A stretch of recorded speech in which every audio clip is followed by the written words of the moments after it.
The smell hit first. David Richardson had stopped noticing his own stench months ago. The human nose adapts to constant odors, filtering them out as background noise.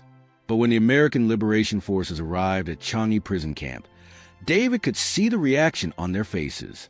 The Americans tried to hide it, tried to maintain professional composure, but their eyes watered and their expressions tightened. 3,000 British prisoners who hadn't properly bathed in years created an odor that was physically overwhelming. David looked down at himself and tried to see what the Americans were seeing. His uniform, what remained of it, was rotted and stained beyond recognition. His skin was covered in tropical ulcers, fungal infections, and the track marks of constant lice infestation. His hair, which should have been regulation short, had grown wild and matted because the Japanese had never provided scissors or razors. He looked like something that had crawled out of a medieval plague pit, and he smelled worse. The Japanese surrender had come suddenly, communicated through loudspeakers that announced the war was over. For 2 weeks, Changi had existed in administrative limbo. Japanese guards remained at their posts but issued no orders, and British prisoners waited for someone to tell them what came next. Then the Americans had arrived, advanced teams from the occupation forces, and everything had changed within hours. A young American lieutenant named Robert Hayes walked through the camp with a handkerchief pressed to his nose, trying to maintain dignity, while clearly fighting the urge to vomit. He stopped in front of David, and the group of skeletal men gathered in what had been the exercise yard. "Gentlemen, I'm Lieutenant Hayes, U.S. Army," he said, his voice professional despite his obvious discomfort. "We're here to facilitate your repatriation. First priority is getting you cleaned up and medically evaluated. We're setting up shower facilities that will be operational within 2 hours. Everyone will bathe, receive clean clothes, and undergo medical screening before transport." Shower facilities. The word seemed to come from another language, describing something from a life David could barely remember. He had bathed in cold water from a bucket last week, his designated bathing day under the Japanese rotation system. Before that, 2 weeks had passed between baths because he had been sick and unable to stand. The concept of shower facilities suggested infrastructure, planning, resources devoted specifically to bathing. It seemed impossible. "Sir," David said, his British accent strange in his own ears after years of speaking only with other prisoners, "what kind of shower facilities? Are we talking about buckets and cold water, or—" He trailed off, unable to articulate what he was hoping for, without sounding absurd. Hayes looked confused by the question. "No, proper showers. Hot water, soap, towels, the whole setup. We've got portable shower units being assembled right now. Each unit handles 20 men at a time, hot water heated by field boilers, pressure-fed through shower heads. Standard field sanitation equipment. Hot water." David heard the words, but couldn't process them as reality. Hot water was something from before the war, from a different world where people lived in houses with plumbing and civilization. Hot water was something you used to bathe babies or make tea, not something that appeared in prison camps in tropical Singapore. "You're joking," said another prisoner, Corporal James Fletcher, standing next to David. "You're telling us you brought equipment to heat water just so we can shower? That's not possible. Nobody would devote those resources to something like bathing." Hayes' expression shifted from confusion to understanding. "Oh, Jesus. You guys have been washing in cold water? Or not washing at all? For how long?" 3 years and 7 months, David replied quietly. "The Japanese allowed us 1 bucket of cold water per week, if we were lucky. Sometimes less if they decided we didn't deserve it, or if water was needed elsewhere. Most of us have skin infections, fungal conditions, lice. We've just been living with it, because there's no alternative." The American lieutenant looked genuinely shocked, as if this information was worse than anything he had been briefed about. That's inhumane. That a basic sanitation failure that causes disease and death. How have you people survived?" "We haven't mostly," Fletcher said flatly. 600 men died in this camp from diseases that proper hygiene could have prevented. The Japanese didn't care. We were prisoners, not humans. Sanitation was considered a luxury we didn't deserve. Hayes pulled out a radio and spoke quickly to someone on the other end. David couldn't hear the full conversation, but he caught phrases like worse than reported and full decontamination protocols and priority medical screening. The American was clearly improvising, adjusting plans based on conditions he hadn't expected. Within 90 minutes, the portable shower units were operational. David stood with a group of 200 prisoners at the entrance to the shower tents, staring at something that seemed like a hallucination. Large canvas structures had been erected, with pipes running from field boilers that heated water using diesel fuel. Steam was actually rising from the vents, visible proof that hot water existed inside those tents. American soldiers were organizing prisoners into groups of 20, explaining the process like it was the most normal thing in the world. Strip off your old clothes and leave them in the designated area. They'll be burned. Enter the shower tent. There are 20 shower stations with soap and towels provided. Wash thoroughly. When you exit, you'll receive clean clothes, underwear, and boots. The whole process should take about 15 minutes per group. David's group was among the first to enter the shower tent. He stepped inside and stopped, overwhelmed by what he was seeing. 20 shower stations lined both walls, each with a functioning shower head mounted at proper height, a bar of actual soap sitting on a small shelf, and a clean white towel folded nearby. But the most remarkable thing was the steam. Thick, warm steam that fogged the air and carried the unmistakable heat signature of hot water. "This can't be real," whispered Private Thomas Winters, standing next to David. "This has to be some kind of mistake. Nobody sets up hot showers for prisoners. This is for officers, for important people, not for us." An American sergeant overseeing the shower operation overheard the comment. "Soldier, this is standard field sanitation equipment. We set this up for our own troops whenever we establish a base camp. You're getting the exact same showers American soldiers use. Now strip down and get clean. You've got 15 minutes." David removed what remained of his clothing with hands that shook from something more than malnutrition. The fabric had essentially rotted onto his skin in places, stuck to infected wounds and fungal patches.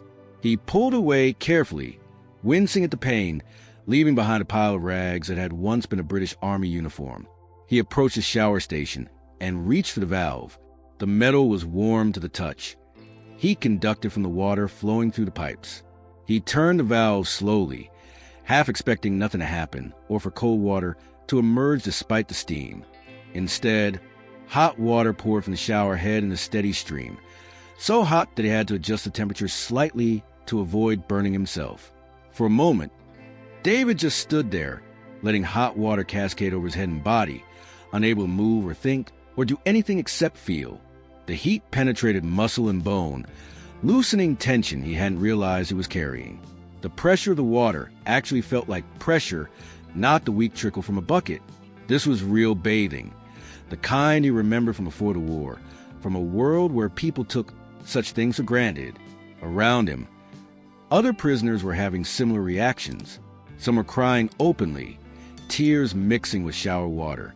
Others stood motionless under the spray, seeming afraid that any movement would break the spell. One man had collapsed to his knees, not from weakness but from overwhelming emotion, letting hot water pour over him while he sobbed. David reached for the soap, real soap, not the caustic lime mixture the Japanese had occasionally provided. The bar was stamped with U.S.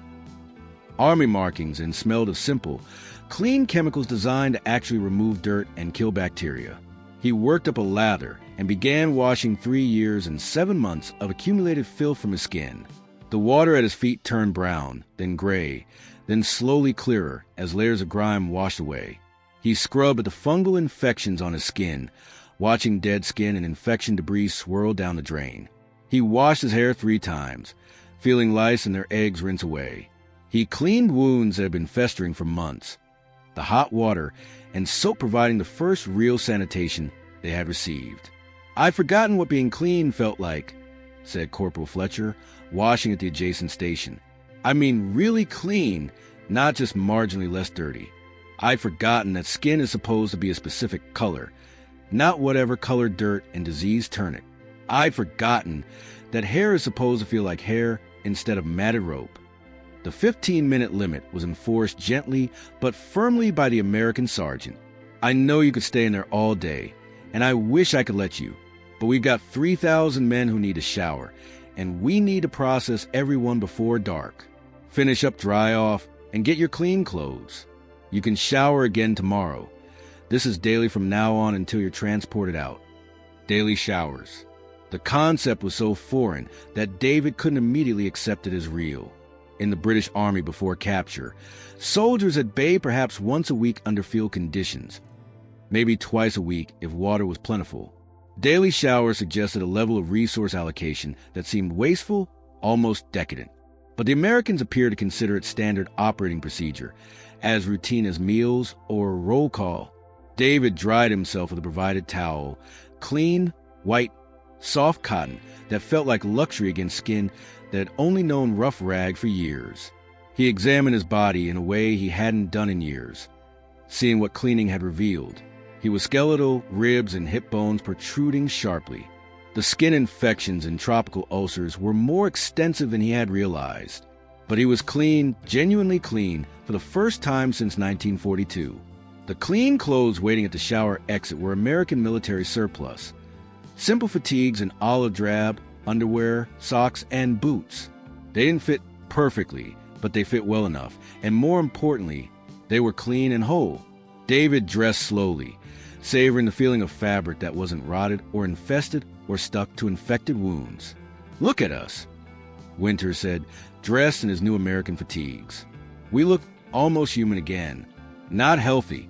We're still walking skeletons. But human. Clean humans wearing clean clothes. I didn't think I'd ever see that again." The transformation was visible across the entire camp as prisoners cycled through the shower units. Men who looked like medieval plague victims emerged looking like what they actually were, British soldiers who had been systematically degraded by captivity, but who retained their fundamental humanity once the dirt was washed away. By evening, over 800 prisoners had showered. The operation would continue through the night, with additional shower units being set up to accelerate the process. American medical personnel were stationed at the shower exits, conducting rapid screening for serious skin infections, parasites, and conditions requiring immediate treatment. Several dozen prisoners were diverted directly to the field hospital for aggressive treatment of infected wounds and severe fungal conditions. David ate dinner that evening wearing clean clothes and feeling clean skin, sensations so novel they were almost disorienting.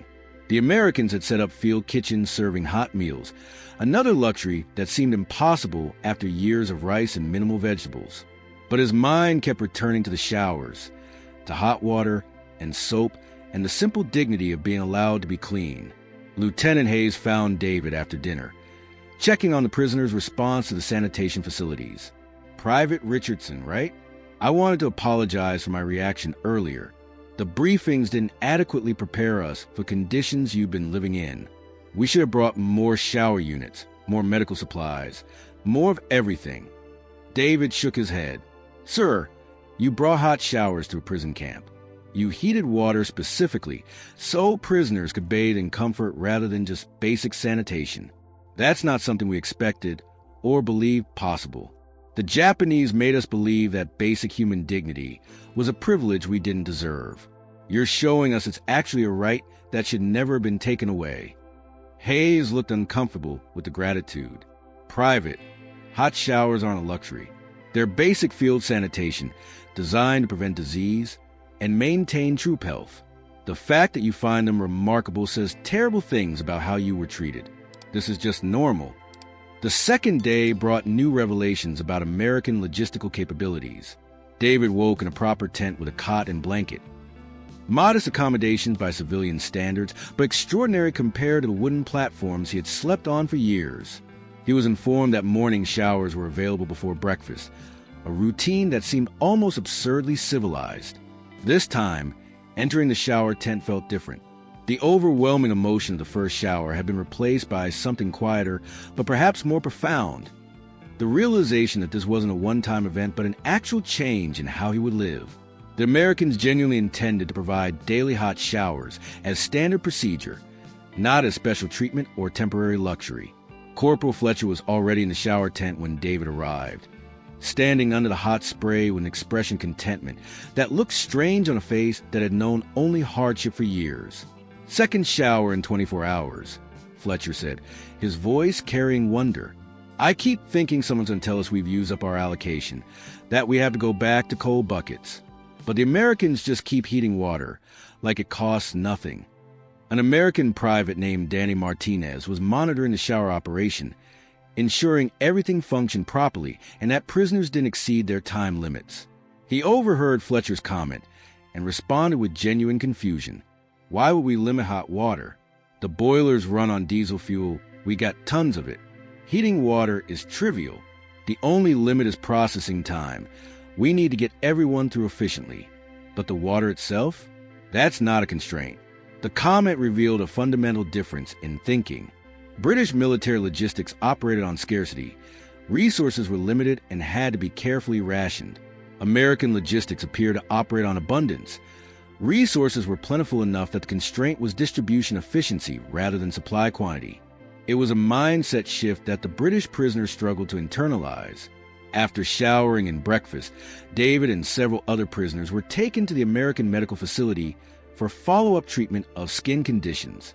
The field hospital had been expanded overnight, with additional tents and equipment appearing as if by magic.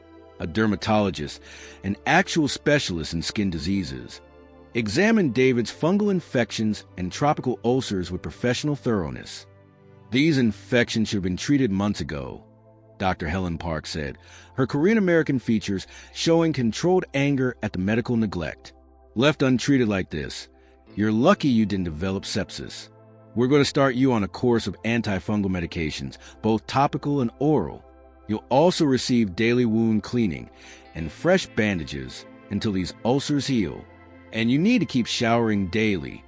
Proper hygiene is essential for preventing reinfection." David nodded, still processing the idea that there were enough medical supplies to treat skin conditions that weren't life-threatening. "Doctor, I appreciate the treatment, but surely there are more serious cases that deserve your attention and medications. I'm not dying from fungal infections, just uncomfortable." Dr. Park's expression hardened. "Private, untreated skin infections lead to serious complications, blood infections, tissue death, systemic disease. You're not just uncomfortable, you're carrying multiple infections that will cause serious problems if not treated.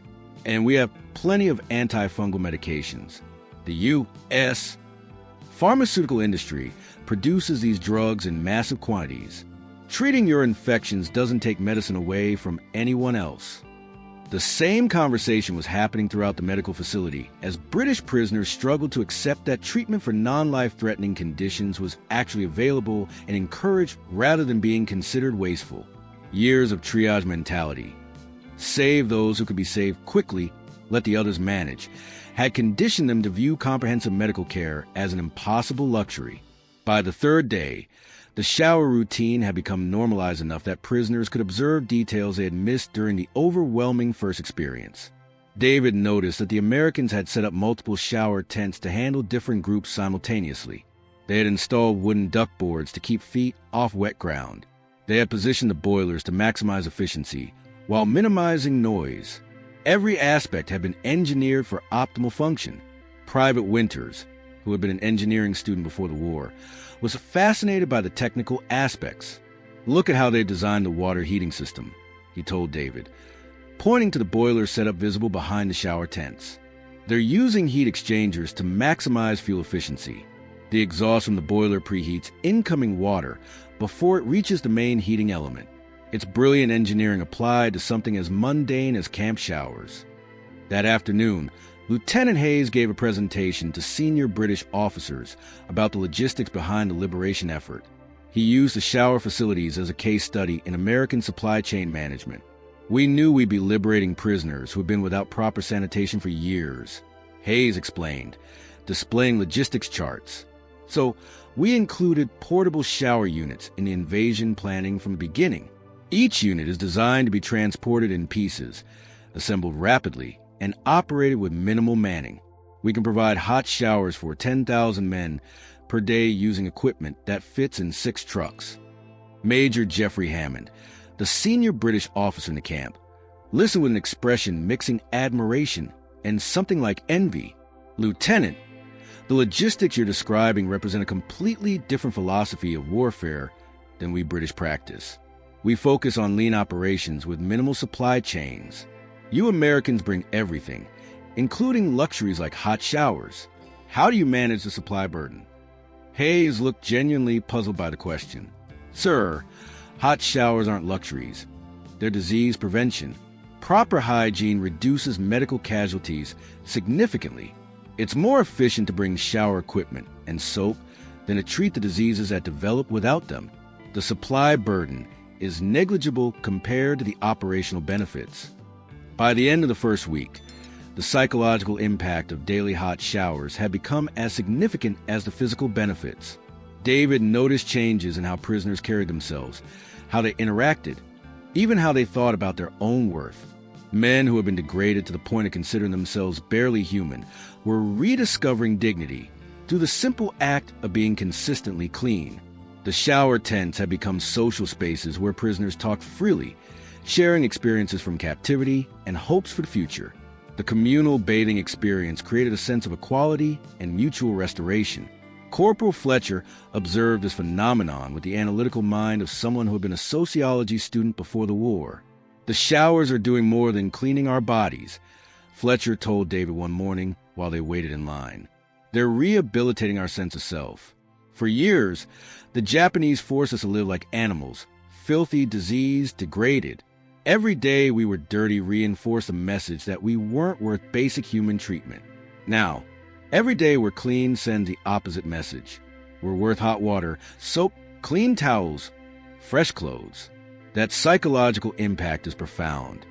The Americans had also introduced laundry services, another logistical operation that seemed impossibly generous. Prisoners could turn their clothes each evening and receive them back clean the next morning. Industrial washing machines powered by generators processed hundreds of uniforms per day. The concept of wearing genuinely clean clothes every day was so novel that some prisoners initially refused to believe the laundry service was real or sustainable. Private Winters have been assigned to help with laundry operations, giving him insight into the scale of American logistics. "They've got 3 industrial washing machines running constantly," he reported to David and Fletcher, "plus drying equipment, ironing stations, and a repair section for damaged clothing. They're processing over 2,000 garments per day." And when I asked the sergeant in charge if they had enough soap and supplies, he laughed and said they'd brought enough to last 6 months at current usage rates. The abundance continued to astound. Medical supplies arrived daily in trucks that seemed to carry unlimited quantities. Food supplies were so plentiful that prisoners were encouraged to eat until satisfied rather than accepting minimal rations.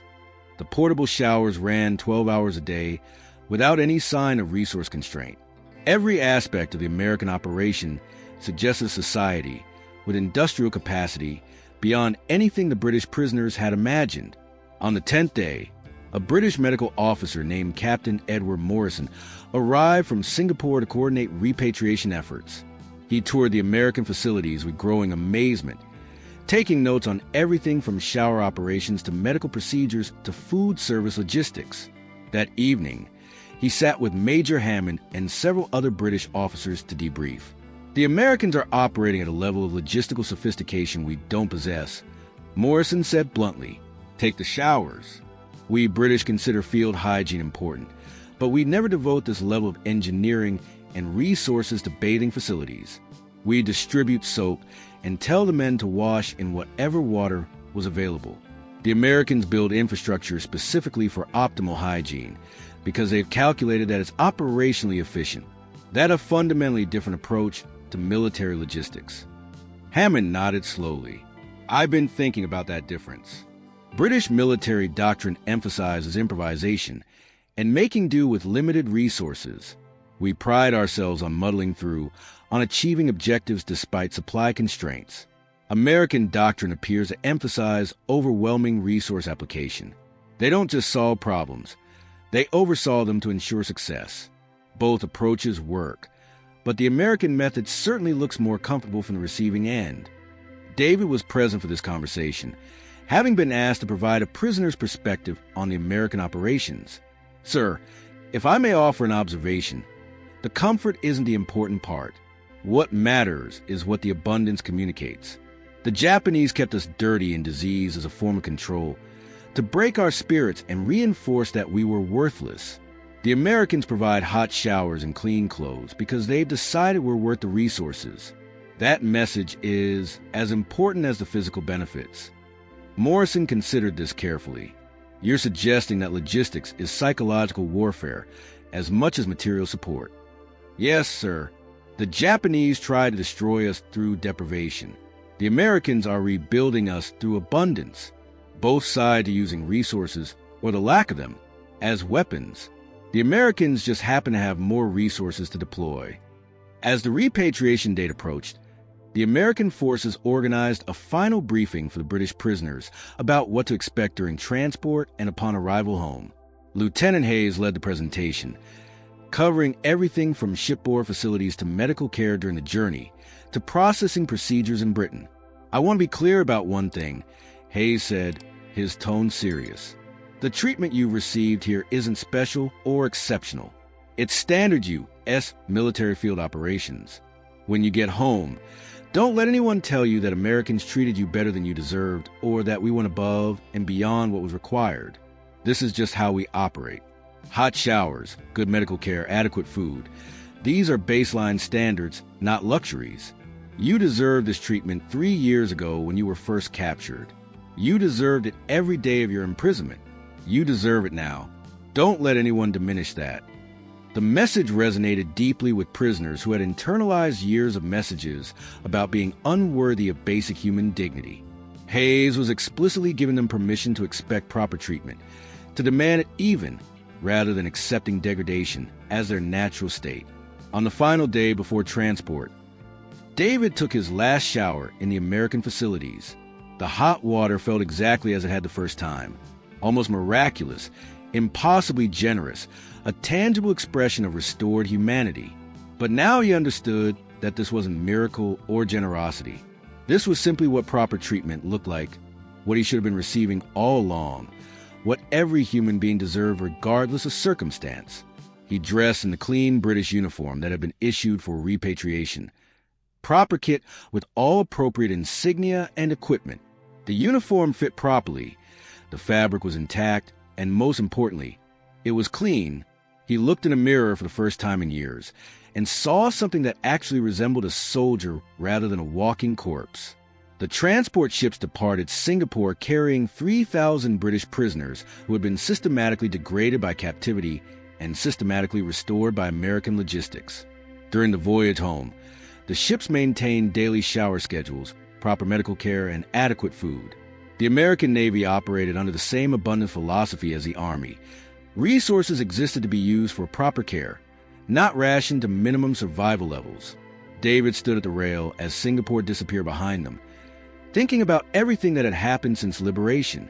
The hot showers had been the most visible symbol of American capability, but they represented something larger, a fundamental belief that people were worth investing in, that dignity wasn't a luxury, but a baseline requirement, that proper treatment was a right rather than a privilege.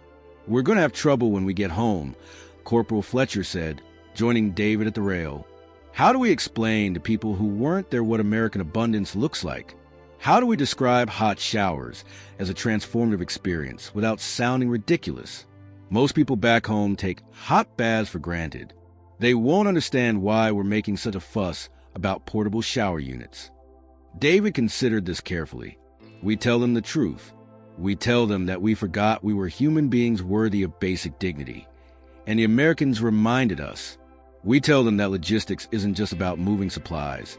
It's about expressing values. The Americans value their soldiers and allies enough to provide hot showers in the middle of military operations. That says everything about who they are and what they believe.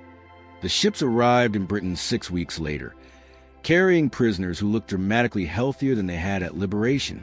Regular hot showers, proper medical care, adequate nutrition, and the psychological impact of being treated with dignity had accomplished more in 6 weeks than years of captivity had destroyed. The physical restoration was remarkable, but the psychological restoration was more important. David was reunited with his family in Manchester, trying to explain 3 years of captivity and 6 weeks of liberation to people who couldn't truly understand either experience. His mother cried when she saw him, still skeletal despite gaining 20 pounds since liberation. His father shook his hand formally, the British way of expressing emotion too deep for words. "You survived," his father said simply. "That's what matters. You survived and you came home." David nodded, but he wanted to say more. That survival wasn't enough, that it needed restoration as well, that the Americans had provided both. But the words wouldn't come, and perhaps they weren't necessary. He was home, he was clean, and he carried with him a knowledge that dignity and proper treatment weren't privileges to be grateful for, but rights to be demanded. Years later, David would tell his children about the liberation and the hot showers, about the American portable facilities that seemed like impossible luxury. His children would laugh, not understanding why hot showers were remarkable. And David would realize that their inability to understand was precisely the point. They had grown up in a world where hot water was taken for granted, where basic human dignity was assumed rather than fought for. That was what the war had been about, ultimately, the right to take hot showers for granted. Sometimes the most powerful weapons aren't bombs or bullets, but soap and hot water. The Americans who brought portable showers to liberated prison camps weren't just providing hygiene. They were restoring humanity, one hot shower at a time. If stories about how logistics and compassion can be the same thing resonate with you, subscribe to our channel for more moments when ordinary kindness accomplished what force alone never could. History isn't just about who won battles. It's about who remembered that the people fighting those battles deserve to be treated like human beings.